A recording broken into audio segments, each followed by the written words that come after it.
I'm Larry Ray, President and CEO of American Manganese Inc., listed on the TSX Venture, ticker symbol AMY, A-M-Y, with proprietary patents in the U.S., China, and South Africa. Our focus is on recycling lithium-ion batteries for electric vehicles. China recently legislated the responsibility for recycling onto their electric vehicle manufacturers and importers. For more information, please visit AmericanManganeseInc.com or phone me, Larry Ray, at 778-574-4444. You're listening to HowStreet.com radio, available online at TalkDigitalNetwork.com. Welcome to HowStreet.com radio, the online source for market opinions. Here is Jim Goddard. My guest is Sean Brodrick, natural resource specialist at the Oxford Club. His website is investmentu.com. Welcome to the show, Sean. Thanks for having me on. Gold has had a pretty good run this year. Is it going to continue? Yes, I think it is. Now, we have seen gold move kind of sideways for the past couple of weeks, and I think that worries a lot of people that the gold run is done. But I've just been doing some chart work, looking at what happened in like 2001 when we saw a gold bull market after a long bear market. And we saw gold rally 100% then, and then go sideways for like 6 months, and then just blast off. And so I think that that this gold run is not done at all, certainly by the action in the stocks, where we're seeing many companies really getting bids, some of which deserve it, some of which don't. I think that people are really getting more excited about this industry, and I think that there's a lot more upside potential. And I'm not unhappy with a pullback because, you know, you never own enough of the stuff when it takes off. So I'm happy to see things pull back so I maybe get a chance to nibble at things again. What has made the price of gold come down? Well, we've had the U.S. dollar rally for a bit. And so, you know, that's really kind of the main thing is we've seen strength in the dollar, and we have seen some weakness in demand from China, but not really a lot. So put those two things together, maybe that took a little of the froth out of the market. And frankly, I think gold just has to consolidate other big gains that it's had before. But if anyone looks at charts, and before we go any further, let me just say that every sunken ship has a chart. I understand that. Chart analysis does not always work.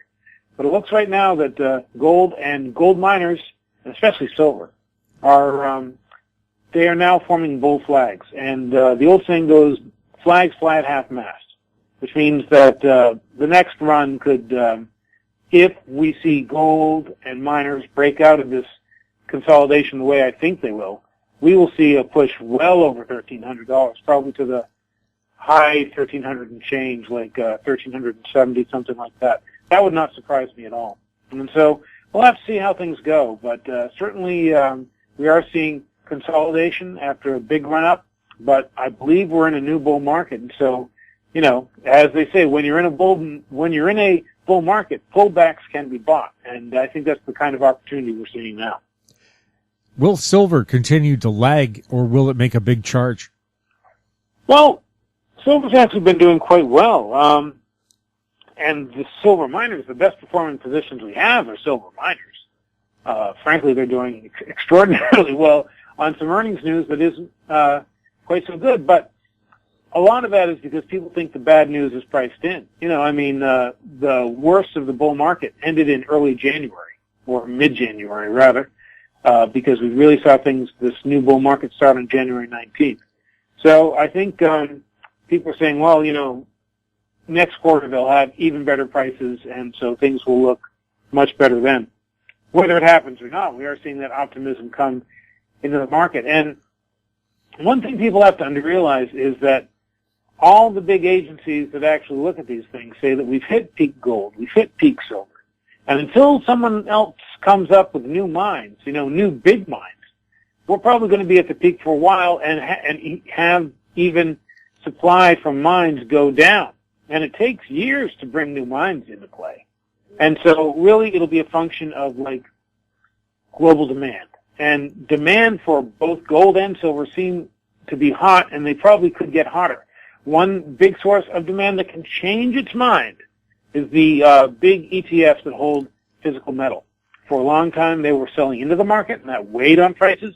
Now they're buying, and that's helping push prices up. If they change their minds again, then they'll push the price of gold and silver down, and that will be a bearish force on the market. But after a 4.5-year bear market, it would not be surprising to see a bull market for 5 to 7 years. The first years of that generally tend to be when the easy gains come, but I'm talking years. So it's not like you've missed it. Even though you say the GDX, which is the big gold miner ETF here in the U.S., even though the GDX is up about 80% since January, since the very beginning of January, that doesn't mean that it's made its big move. That just means that the first move is like made. The next biggest moves in this bull market are yet to come. If China's pulled back on their gold buying, any idea why? Oh, well, they have endless crackdowns on corruption over there. The Chinese government is hopelessly corrupt. Officials there are just, really skimming off all this money, which they then use to buy gold, and which they then flee overseas and they buy real estate in the U.S. and Canada. And so I think that the law enforcement agencies in China probably take it as a tell that when someone is buying a lot of gold, they might not be doing it with money they should have. And so maybe that's part of what the pressure is. And so, we'll see things straighten out once this latest crackdown ebbs. One more thing that I would say is that the Chinese are price sensitive. And so it takes them a while to get used to higher prices. We've had a run in gold, and so they'll have to have it traded around this price before they start to buy again. But then they'll also probably, if things really pull back, then they'll just buy with both hands. I've heard, too, with their debt, their plan is to just print more money to pay it.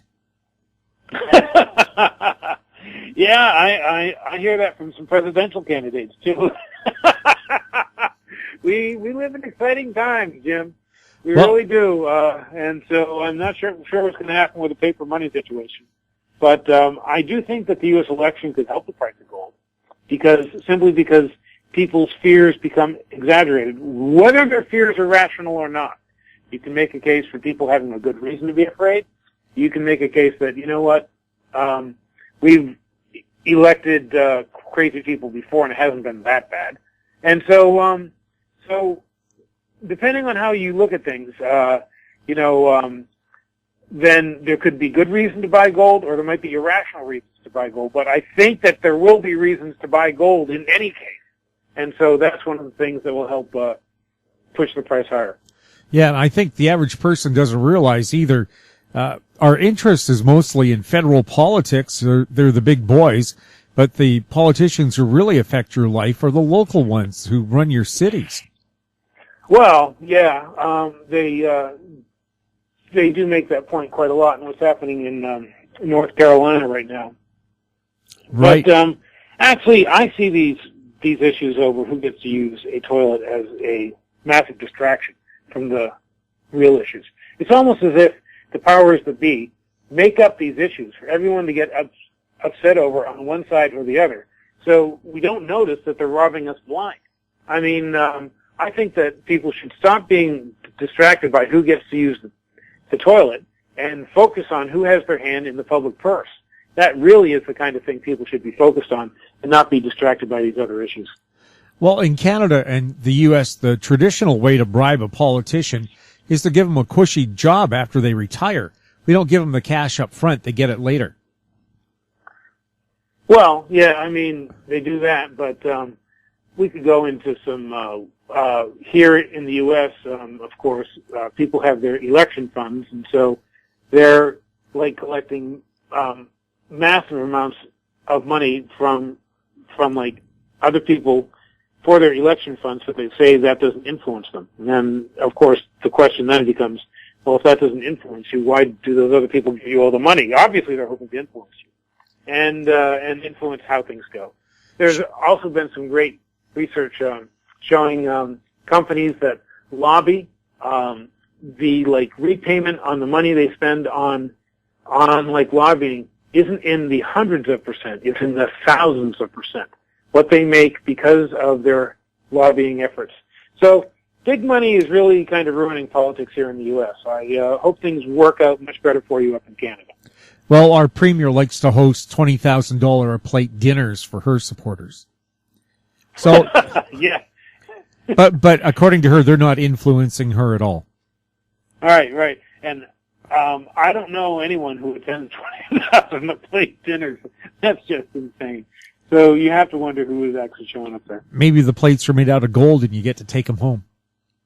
That would make sense. I think that would be a good door prize, yes. And the thing is, the premier won't tell you who's, bought these dinners and what do they talk about. Yeah. Hey, speaking of gold plates, have you heard what the Chinese are doing with their gold coins? What's going on with the gold coins in the Chinese? Hundreds of thousands of fake gold coins are now circulated in the internet markets, whether it's on whether it's on Alibaba or else eBay and stuff like that. And they are made out of heavy metals, say a tungsten, and then plated in gold.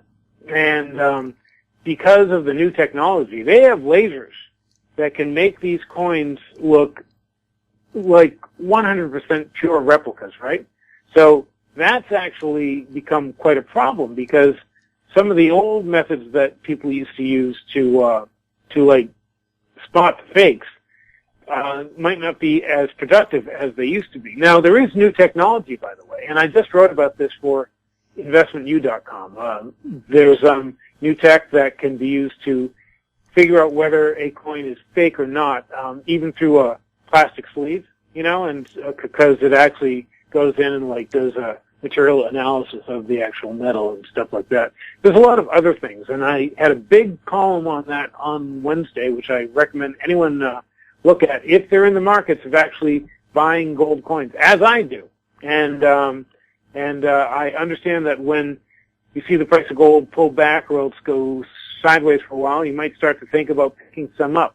There might not be any real bargains on the internet. You might think you're getting a bargain, but it's maybe someone passing off a coin made in China.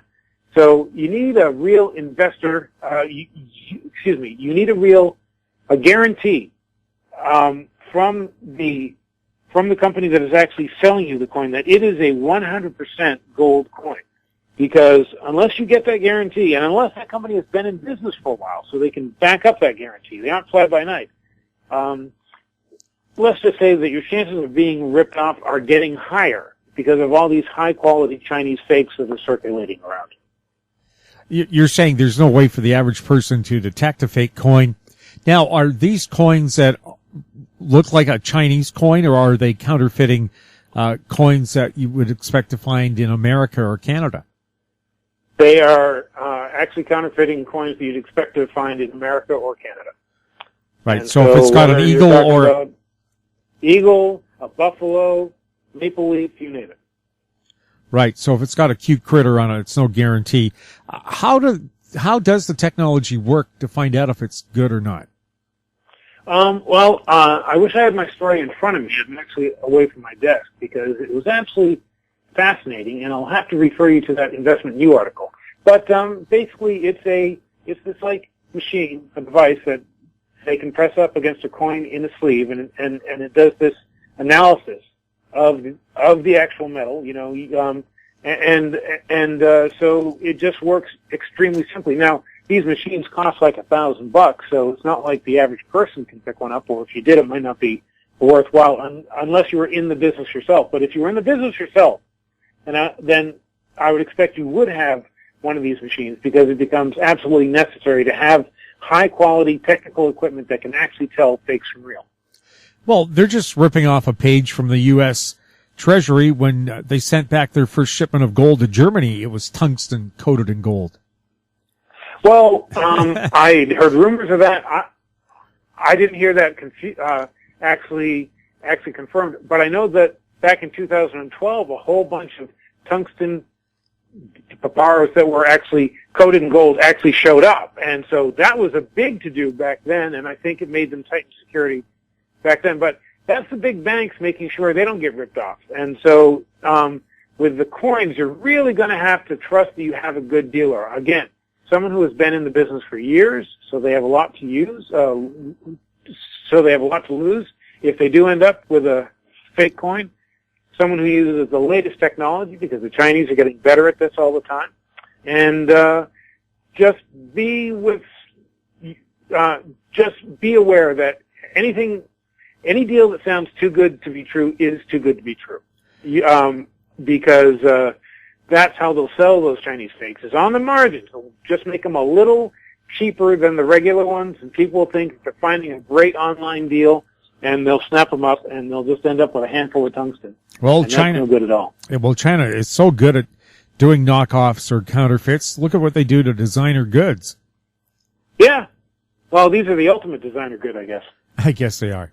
We'll have more with Sean Brodrick right after the break. I'm Larry Ray, President and CEO of American Manganese Inc., listed on the TSX Venture, ticker symbol AMY, A-M-Y, with proprietary patents in the U.S., China, and South Africa. Our focus is on recycling lithium-ion batteries for electric vehicles. China recently legislated the responsibility for recycling onto their electric vehicle manufacturers and importers. For more information, please visit AmericanManganeseInc.com or phone me, Larry Ray, at 778-574-4444. Welcome back. We're speaking with Sean Brodrick. Sean, something a little less sexy than gold. What is going on with zinc? I understand the 3 biggest zinc mines in the world are about to shut down, and zinc is a vital ingredient for batteries. Yeah, well, I was just having a nice conversation just the other week in California with a zinc, tin, silver explorer, and he was giving me those same statistics. Yeah, we're having some big mines shut down, and so that could be kind of problematic. Zinc's used for all kinds of things, to make steel shiny, for example, stuff like that. And the thing is, you just don't start mines up overnight. It takes years and years to actually get these things going. So we could see kind of a zinc squeeze this year. Would not surprise me at all. Now, the beauty of it is, if you like miners, there are some miners that produce both zinc and silver, because silver often comes as a byproduct of like other metals. In fact, there are zinc lead silver mines that I know about, and I think they could do very well this year. And so if you're looking, not just to buy like an index, but to buy something that could really outperform, that's the kind of thing that I think could really do well. One of these mines that sells 2 metals that'll probably get more expensive than that zinc and also silver. Do we have enough lithium to supply the demand for electric cars? That's a great question. We do. And the thing is, can they expand capacity fast enough to build as many lithium batteries as they say they'll need? Can they also expand their car capacity fast enough? Now, we have seen some new mines that are in the progress of actually moving forward in places like Nevada and stuff like that. There's still plenty of lithium mining in certainly Argentina, South America, also over in China. There is lithium around there. I don't expect as much of a lithium squeeze as some are apparently expecting in the next year, but longer term, if we do make a big transition to using more and more lithium electric batteries, then a big longer-term squeeze becomes apparent. Then it becomes quite something. So if you're a longer-term investor, that's a bet you can make right now. But, for example, in the Oxford Resource Explorer portfolio, we have a company, which I'm not going to name because I know you have rules about that. But it makes all sorts of chemicals, but it also mines lithium. And its lithium division is really powering the company's earnings higher because the prices are rising. So I think that that we will see some good news for those companies this year. I don't think supplies will be as tight as some people think, but longer term, there's a real problem. There's a real problem in that where is that new supply going to come from? And we'll just have to see what happens there. Well, apparently the brine that fills in old oil wells in Alberta is full of lithium, and that's one of the things that people are exploring right now. And it's a source. Oh, no kidding! Yeah.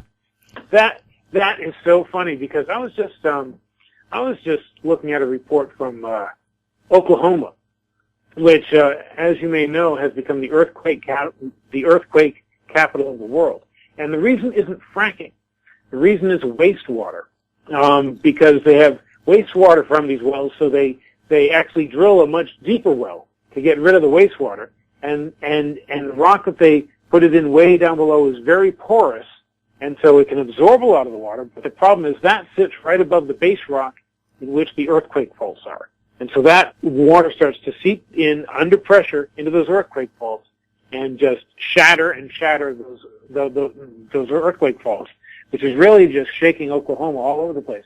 But it would be fascinating if they started to go back to old oil wells for like water that had a lot of lithium. That'd be very interesting. I would love to see more on that. Right, and you never think of Oklahoma and earthquakes. Usually where you have earthquakes, you have big mountains. Well, yes and no. I mean, they've had earthquakes in the past. In fact, Kansas, which is also pretty darn flat, had terrible earthquakes in the early part of the 20th century that actually made their way into the book The Wizard of Oz. I mean, so these flat places, it all depends on like where the fault lines are, and you're right, is that as these big fault lines rub, they can build up mountains, but they don't have to. But yeah, Oklahoma, I've never wanted to live in Oklahoma, with all apologies to anyone who lives in Oklahoma. I'm sure that for some people it can be a wonderful place, but this is one more reason why I'm never going to live in Oklahoma, is I don't want to get shaken out of bed in the morning. Well, earthquakes happen here on the West Coast, but at least we have big mountains to ski on in between the quakes. Yeah, I think that I've been reading some stories about how big the big one can be for the West Coast, and all of you people are my hopes and prayers.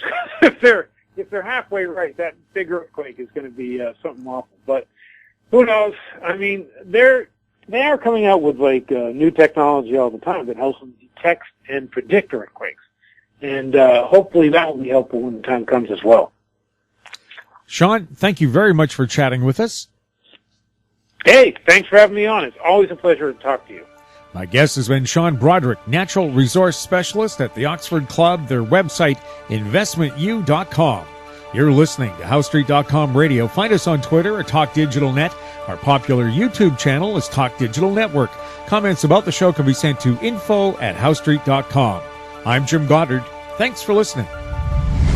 Comments made on HowStreet.com radio are an expression of opinion only and should not be construed in any matter whatsoever as recommendations to buy or sell any financial instrument at any time. Available online at TalkDigitalNetwork.com. HowStreet.com radio is a production of HowStreet Media Incorporated.